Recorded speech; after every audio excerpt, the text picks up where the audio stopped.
Je ne sors plus dès qu'il fait nuit, et même en pleine journée, je vérifie toujours qu'il y a d'autres femmes à bord avant de monter dans le bus. Sinon, j'attends le suivant.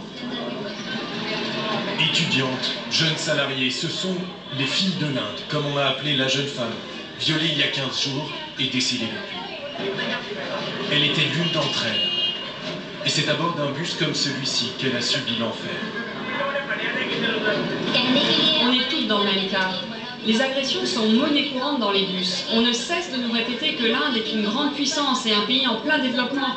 Mais il y a un domaine qui n'a pas avancé, ce sont les mentalités. Beaucoup d'hommes se comportent encore comme au Moyen-Âge. Les autobus sont presque tous neufs. La ville les a mis en circulation il y a 1 an à peine. Mais la modernité n'a pas atteint tous les passagers. Ici, vous pouvez oublier les jupes. Il faut être couverte des pieds à la tête. Et même comme ça, vous n'êtes pas à l'abri. Juste avant que vous arriviez, un vieil homme était venu se coller à moi. Seul moyen de transport à leur portée, le bus est aussi un ticket pour s'évader du cocon familial. Mais aussi moderne et indépendante soit-elle, elle reste sous la coupe d'une société patriarcale, aux accents archaïques. Ça m'arrive régulièrement de me prendre des mains baladeuses dans le bus, mais je n'ai pas d'autre moyen de transport. C'est écœurant, et si je crie, personne ne réagit. Au contraire, je vois des hommes que ça fait sourire, qui me jettent des regards lubriques. On dirait que ça les excite, alors à quoi bon protester?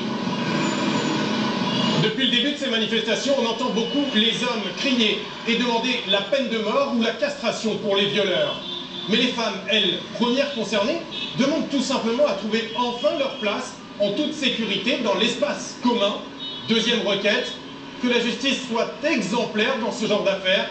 L'an dernier, sur 635 affaires de viol à New Delhi, une seule a abouti à une condamnation.